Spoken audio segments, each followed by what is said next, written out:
$200, a Super Nintendo setup costs twice as much as the old system. For the money, the company promises better pictures, sound, and adventure.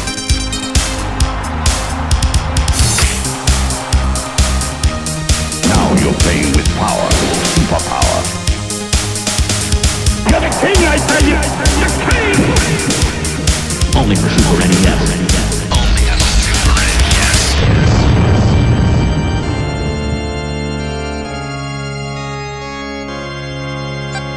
You're listening to the SNES podcast with your host, Soul Blazer. Hello, everybody. This is Super NES podcast, episode number 251. We are now past our special episode. We're now comfortably like in the year 2025. So this is the first regular game of the year for many hopeful good episodes to come for you folks. I'm Greg, as always, joined by Joe. Hello.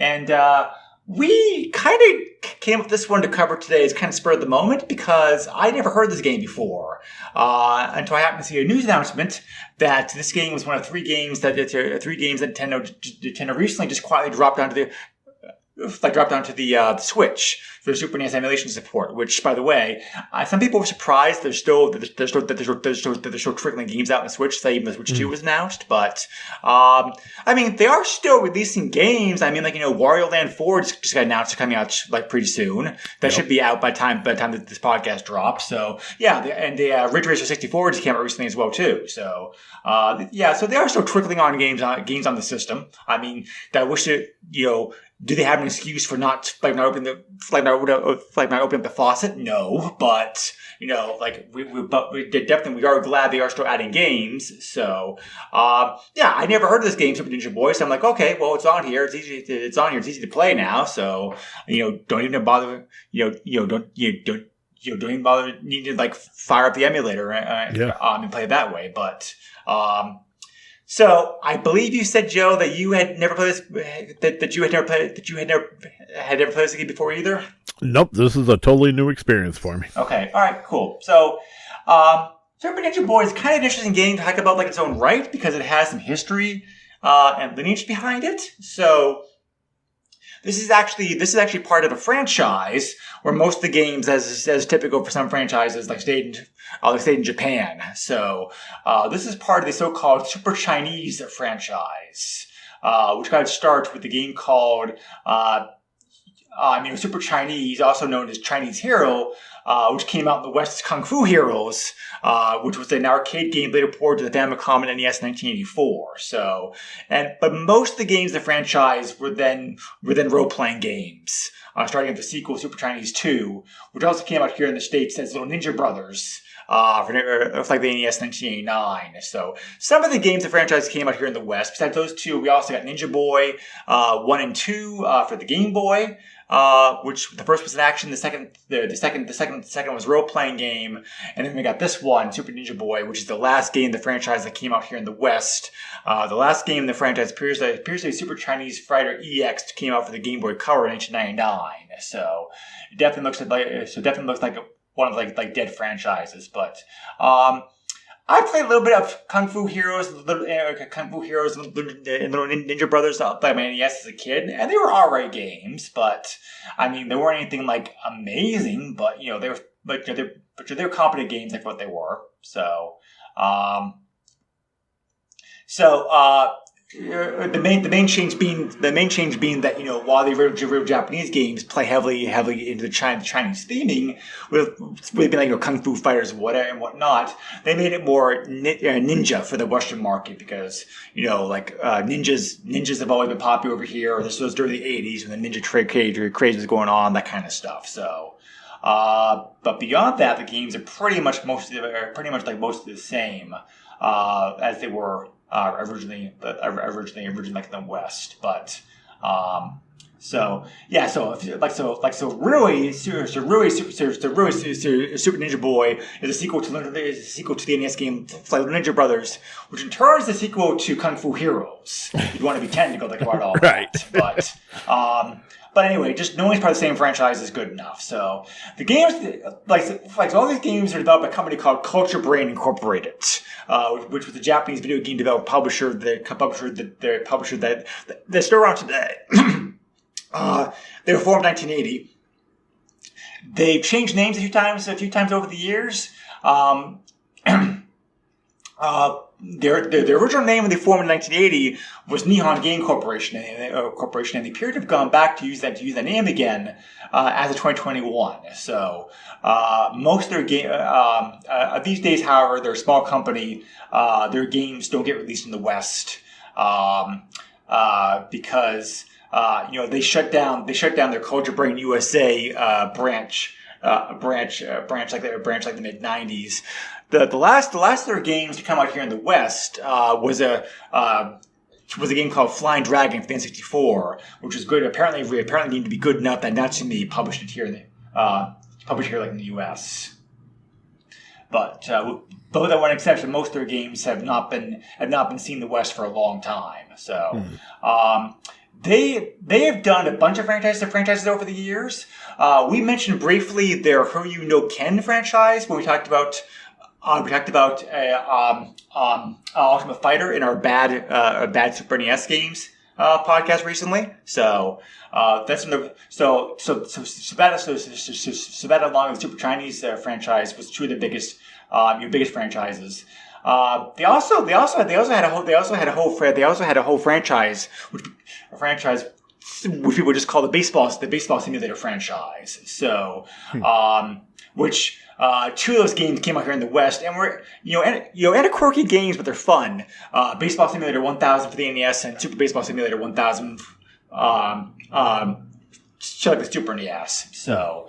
And as a matter of fact, quirky and charming is kind of a way to describe a lot of Culture Brain games because they also developed the Magic of Switchinade, which is kind of a cult favorite now, like nowadays, like the NES. It's like an RPG style game, and also Flying Warriors is another one of their games. So not huge popular games, but still thought of reasonably well today. Like quirky, charming games, and quirky and charming is also a good way to describe this. Is also a good way to describe this game we're covering in this episode too. So, Flight of Ninja Boy, which reason that we'll get into like in a moment. So, this was an early Super NES game. It came out in Japan in December of 1991, but didn't come out here in the West until like mid 1993. So.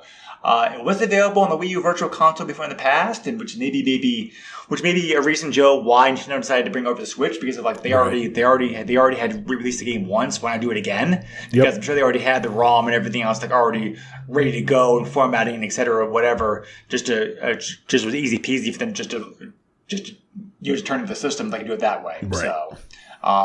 Anyway, so Super Ninja Boy is an action role-playing game on the surface, but there's a lot of elements that this game has that kind of make it kind of hard to pigeonhole down one particular genre, because you do exploring of the overhead. Exploring the overworld and town areas looks like it's straight up like Dragon Quest games, definitely, with how they look and everything. You do random encounters, which are done in a kind of a cute 2.5D beat-em-up style stage format. Important passageways between areas are done in the style of 2D platformers, and major bosses take the form of turn-based battles from old school JRPG. So it's definitely kind of schizophrenic, I think, is how this game's done, and all the different graphical modes and whatever. But you get the hang of it pretty quickly, I think. I don't think they had to do all this weird stuff, but once you like I said, once you get used to it, it's not that bad. So I got the hang of this pretty quickly. Joe, I'm curious to hear what you thought about all the different weird game modes that this game has, and if you were able to adjust the things as quickly as I did. Yeah, I mean, I didn't have a problem adjusting. I definitely was taken back, for sure, because I didn't look up videos, I didn't read walkthroughs or anything like that. I went in totally blind, just booted this up, and played it in the best way possible, not on my Switch, but on my Steam Deck. Okay, So I actually played the ROM. But yeah, started off in an overworld. Well, first they give you that bonkers story. And that starts it off, which I guess I can talk a little bit about that. So yeah, the story is very. I've never seen the game that bothered to set up the story as much as this one did, and the story has nothing to do with the rest of the game whatsoever. Yes, never hear that about was it again. Okay. So I wasn't the only one. So yeah. So like It's one day, very weird. One day, a spaceship just lands in China land and begins broadcasting a message of peace. The ship's leader, Robodoc, begins a meeting with various leaders around the world, signs a peace treaty with the Emperor Qin before leaving, satisfied. But the peace left in his wake does not last long as monsters begin roaming China land. Could the appearance appear to be tied to Robodoc? Who knows? But we got our buddies Jack and Ryu who depart Mount Eden to investigate. And that's it. That's all they tell you. You can go to every town. You could talk to every NPC. No one is ever going to bring any of this up again. Yes. It's very weird for sure. It is. It is very weird. And even the gameplay doesn't really the gameplay doesn't really tie into the plot at all either because most of the game all you're doing is like fetch quest, fetch and fetch quest. So it's like very strange. Yeah, I'm curious if it was just one of those, they just didn't feel like translating the entire thing and just kind of made up their own thing. Oh yeah, we need to talk about translation later on too, sure. But yeah, like it was I don't know. It just baffled me that here we are. Essentially, keep in mind I'm going in blind, so essentially I'm being dropped in an overworld. I can see a town and I can see a cave, so I already know. Okay, this is an RPG, right? So in an RPG, you talk to every NPC, you get as much information as you can. Of course, there's a town where you can't buy anything because you haven't killed anything yet, so it's whatever. Okay, talk to all the NPCs. They all tell me a bunch of gibberish, nothing that makes any sense. I leave, I go towards the cave. Surprisingly, I made it from the town to the cave, not with one random battle. That surprised me because as soon as I got in the cave, every 5 steps that you take, there was a random encounter. And then I was introduced to 2D side-scrolling beat-em-up. Interesting way to do random encounters. So I give them credit for that. They give you a decent amount of money and experience for defeating the enemies. The one thing I didn't like probably would be the fact that they send more enemies than need be. And, you just keep killing enemies, and then eventually when you kill enough enemies, they all disappear, which is kind of jarring. The other thing, and we'll talk about how I feel about this later on too, but some major slowdown. This game kind of crawls a bit on these 2D platformers. Being a Super NES game, I think is like part of the reason for that, for sure. But so, like I said, we'll put a pin in that and we'll come back to it. There's also another reason. There's also another reason, like the slowdown. I think because it's like we don't talk about like cart size very much here in the podcast usually, unless the cart size is relevant to the game we're talking about, because most games are all the same size, like anywhere from anywhere from 8 to 32 megabytes was like pretty common for Super NES games. I don't know the reason for this. Culture Brain could simply been like wanting to be cheap, but I think this explains a large reason, like some of the slowdown and some of the other, some of the other issues with the game, which we're going to talk about here later on. This is only like a 4 megabyte cartridge. Okay. And it cost $70 before it came out. All right, so we'll take that pin out now. So I got curious, and I actually checked out the Super Famicom game. Just because I was really curious if that slowdown was present there. And not only did I find a game that was more polished, obviously I couldn't understand it because there was no English translation, but it was well polished. The graphics were better. I felt the music was better. And also, there was no slowdown. and it was very fluid, and I actually very much enjoyed it. So kind of a spoiler, but yeah, this slowdown kind of killed me. Yeah. I don't know. Yeah, I think Culture Brain just tried to. I think Culture Brain, just being a smart publisher, was trying to save money and figured we can cram this game onto like a smart cart, like save the production costs. Yeah, and then you have major sacrifices because of that, such as the slowdown rates. Yeah, and the thing is like it's not only just in the 2D beat 'em ups; it's also in the quote unquote special stages. That you come across that are side-scrolling as well. Those, it actually benefits you because you'll have projectiles that are coming at you and you can actually dodge those because they're moving so slow. But it's still a major pain. Yeah, that was the biggest thing I had with this game was the slowdown. Other than that, kudos to them for creating a game that literally sets up the expectation that this is going to be a JRPG, and then totally flips it on its head with a 2D beat 'em up, which I was not expecting. So I do like the charm, and that's exactly why I checked the Super Famicom version, because I liked what was here, and I felt like I kind of needed more.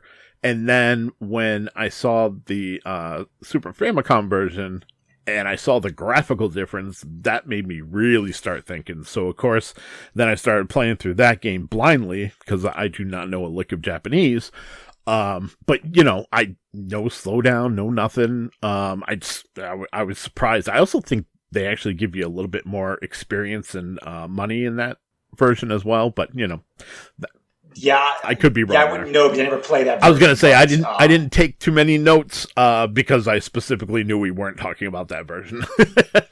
By the way, for anybody listening, if you're curious, check out the Japanese original version. The game in Japan was known as Super Chinese World, so that's what you're looking for as far as the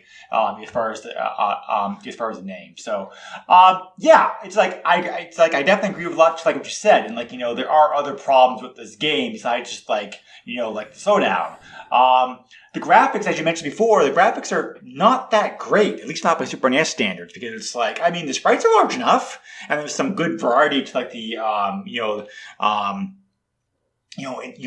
of the towns some of the towns better is look nice, but a lot of the same colors are used. Yep.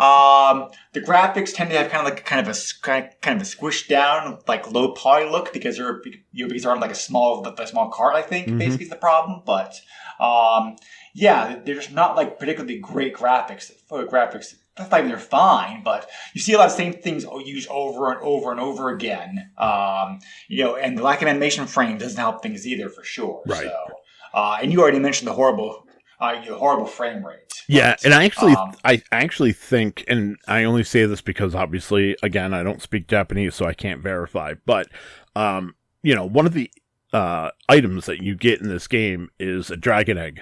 The dragon egg is by far the most valuable item that you can have on those 2D side-scrolling special stages.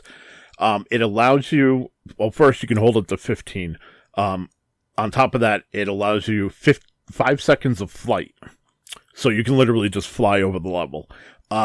Literally, what I was doing was stocking up on these dragon eggs and just flying through the entire side-scrolling special stage because, and I feel like that was what it was designed for, and that's why they specifically let you hold 15.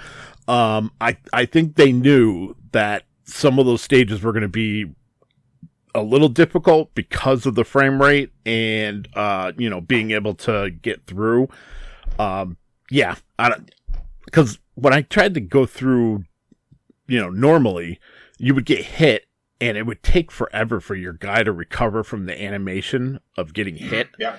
As soon as I figured out what the dragon egg did, I was like, oh, they built a cheat into this without it being a cheat. Yeah. For sure. I agree with all that. You mentioned the music. The music may sound better on the Japanese version of the game. I thought the music to this game was all right. I mean, it's not great, but the songs do have a very Chinese feel to them, at least. So yeah, I mean, it's definitely serviceable. It's nothing I'm gonna take home and listen to independently. And I wouldn't have done that with the Super Famicom version either, to be honest. But yeah, I mean, it fits the game for sure. Yeah. This is also relevant. So I like the overall combat style in this game. I like how it's done.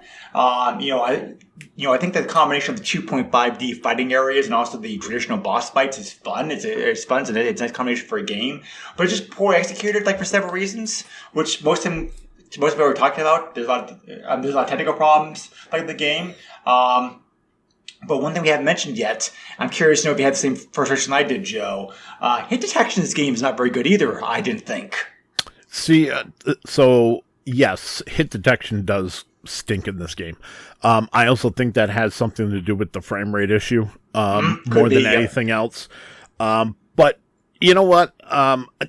At this, if you're playing the game, you're going to be mashing that X button anyways, right. To attack. Yeah, you might only land one of the three, punches that you make, but I guarantee you the enemy's going to die. You're not even going to really notice it. It's going to be later down the line where you're going to notice that hit detection when the enemies get a little bit stronger. But generally for the beginning of the game, you're not really going to notice that much, in my opinion. True. Yep, that's true. So, not very relevant to us nowadays, because especially if you're playing the game on the Switch, you're going to have probably save states and whatever, but the password system of this game, a lot of people complained about back in the day, because I can see why, because it's not a very good password system, at all. The characters being used and whatever. Yeah. It's a very long, complicated password. It's they're saving money by having a password system, not having a battery backup on this, which really what should have. So in my my closing arguments for this game, I actually noted that, as bad as everything else that we discussed is, it's the sin of the giant password with some weird characters that really kind of kill this for me. Yeah. So, I mentioned translation before. Translation of this game is pretty awful. It's not obtusely bad. There's a lot of what the heck were they going for here? This kind of moment where it's it doesn't make any sense translated over to English. It's because, for example, there's one scene where it's you watch one of the robots taking off, and your guy says, oh, my banana has the shape of a human being. And you're going what? What does that even mean? Right. So. It's a very weird translation for sure. So, to be fair, Culture Brain translations were often kind of bad in most of their games. So, it's just kind of how they were as a developer. But yeah, and then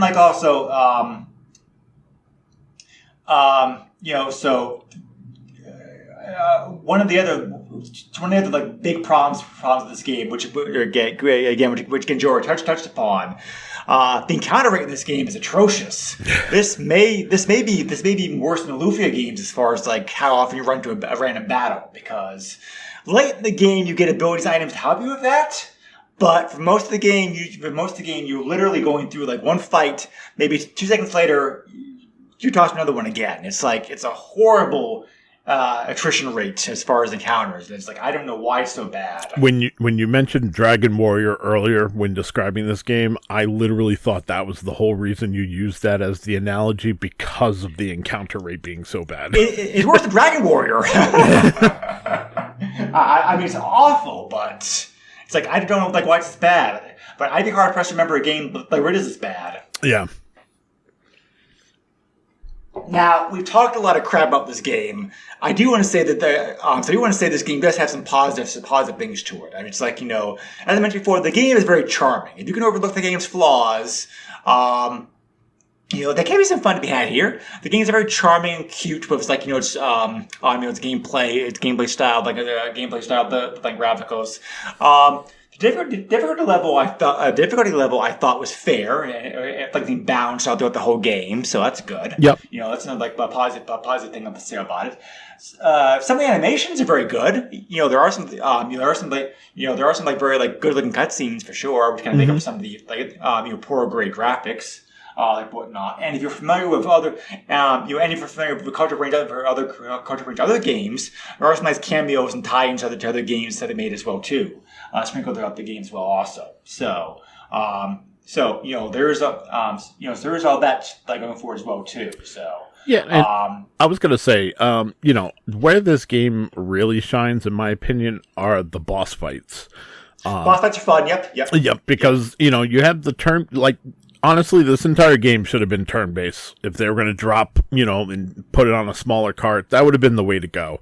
And I know why they didn't, because then we would really be upset that there was no battery backup because you're playing a 30-hour RPG.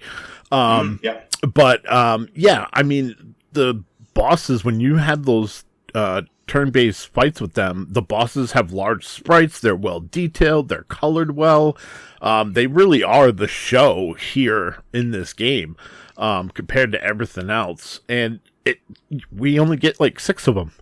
There's really not a lot, and it does take quite a bit to get to each one. Of course, RoboDoc being the last you see. But also, I think that's where this game kind of falls apart as well, because the same strategy can be used for all 6 bosses, including the final boss, which baffles my mind. Like, I had no issues beating this game. And it was all because, like, the strategy I had. Basically, you have your endpoints, which can allow you to use magic, obviously. So basically, you would just Mighty Ball, which is one of the things you have, use as many as you can. Then you would select your sword and basically attack with that, and then heal with Sweet Buns when you needed to, and then rinse and repeat. And eventually, every single boss is going to fall. Yep. And I was just like so baffled at how easy that. Like, I expected there to be a bit of a difficulty with the bosses, and honestly, like, at no point did I feel threatened. Yes, I did lose some health, especially with the last boss, but nowhere to the point where I was like, oh my god, I'm gonna die. Like, I was always well equipped. They give you enough money in this game that you can be well equipped, items completely stocked. You can feel like an unstoppable force for the most part. Yeah, that's true. So, like as Joe alluded to, there's not a particularly long game. The playthroughs online for this game like about 7 hours, give or take. Yeah. So, I mean, you could play it all in one sitting. If you were like so, like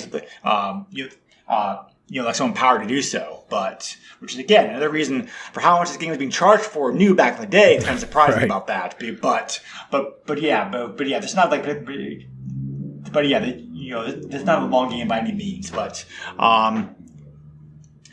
yeah, so the actual gameplay itself is fine. As Joe mentioned, the boss fights are definitely a highlight, but I think the thing that really kills the gameplay, everything else on top.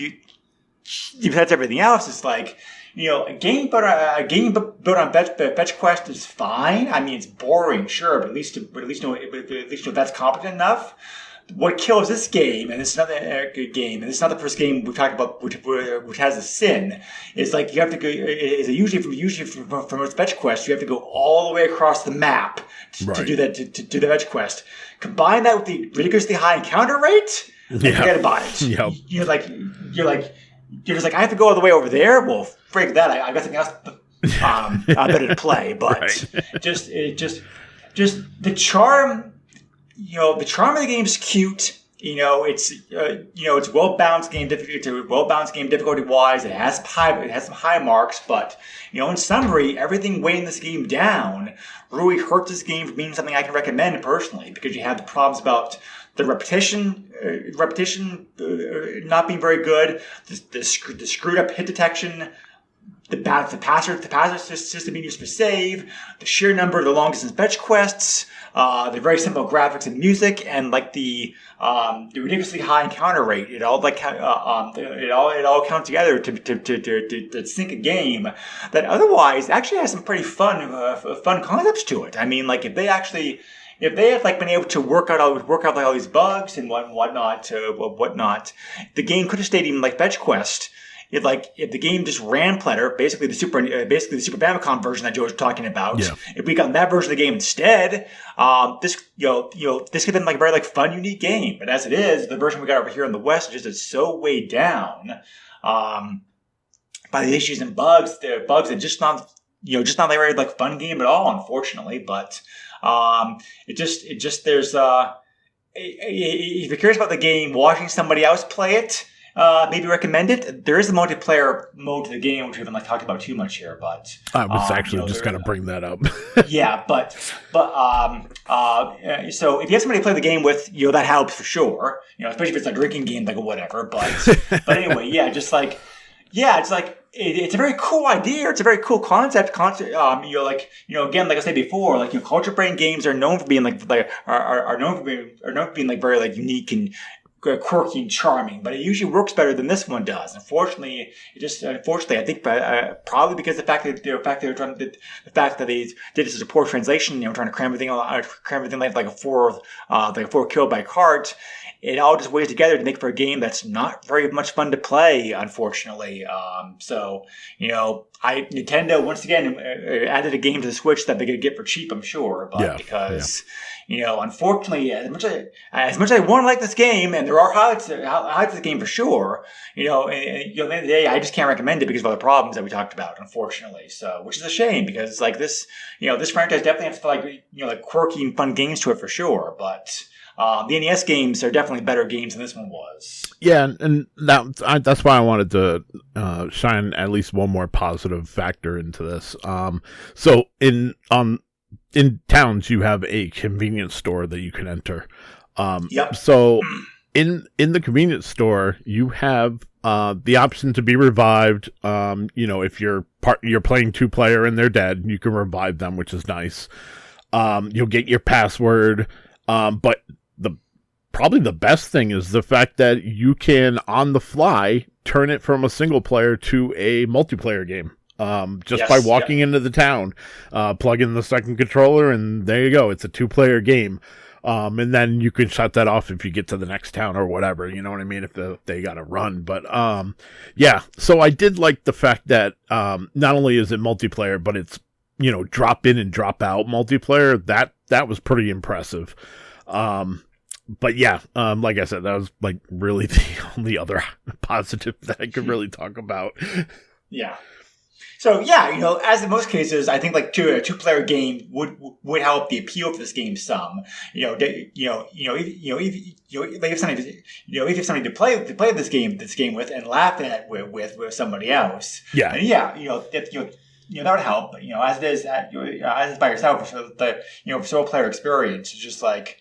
And once again, one of those games that's like, great idea or great execution, just worn down by the actual how it plays and how it turns out. But it's a shame, if a bigger publisher had released the game as was from Japan and not done any of those, and not done like in those cost saving measures, I think they definitely would have been like a very popular game, or at least like, something that's kind of beloved today. But, as it is, it's a very unique game that just like falls flat, unfortunately, due to all the bugs and issues that we talked about. So, I don't regret playing it. It's a very interesting game for sure, but just not a well done game. The other games in the franchise are definitely better than this one is, unfortunately. Yeah, and I'll tell you, I will say it right here. It won't be this year with the podcast, but next year I am definitely going to be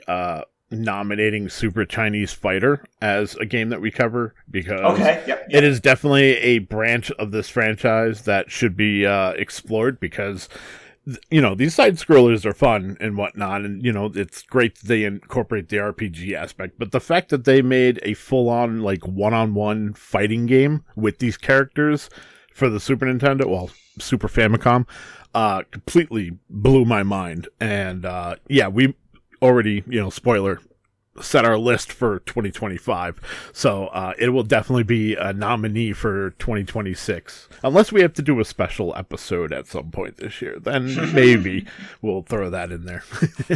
Sure. Yeah. Yeah.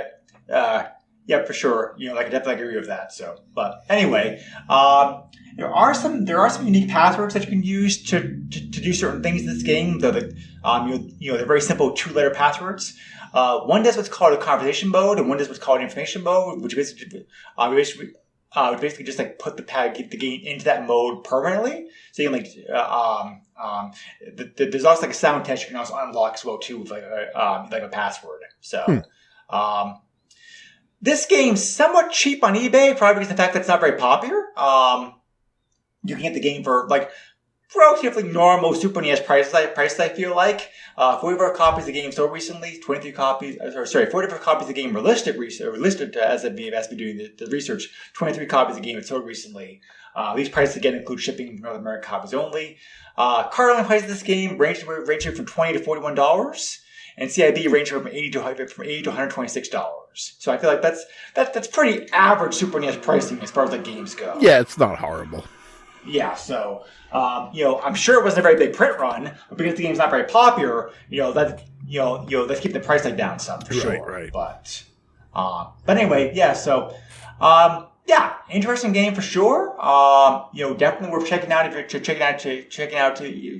you're curious about this, curious about the kind of game that I was, but just not a very well put together game, unfortunately. Fortunately because of all the issues that we talked about. Yeah. But anyways, that wraps up that episode. I think, unless you have anything else to say about this game for closing thoughts, Joe.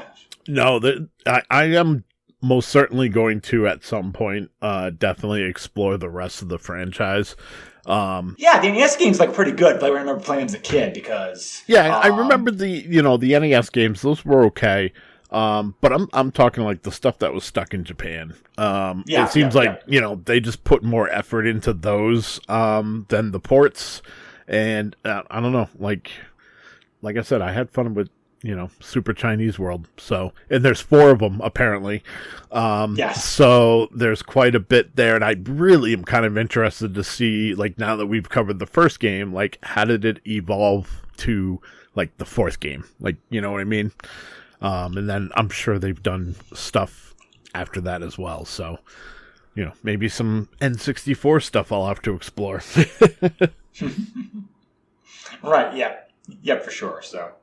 Anyway, okay, that wraps up this episode for us then. If you have any questions, comments, feedback, suggestions, whatever, feel free to leave my Facebook page, or you can also email directly to the SNES podcast at yahoo.com.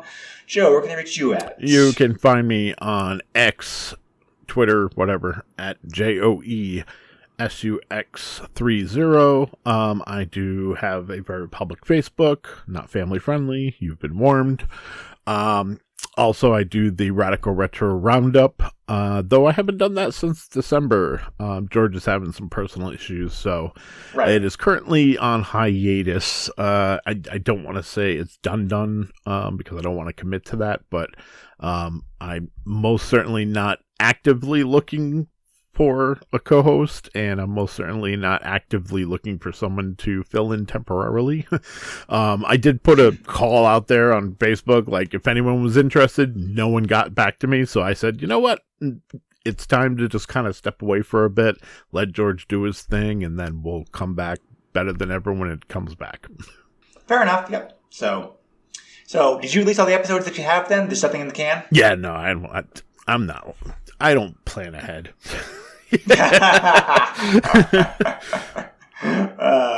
Okay, fair enough. But okay. So anyway, as mentioned, Joe and I made up our list before we record today of the 5 remaining games like this year. So some of the games we're going to cover are ones we looked into, or some of the games we're going to cover. Some of the ones that we looked into possibly doing during our bad game special, which we decided not to do and hold out for their own episodes. The next one we're covering is not part of that list. I'm not sure.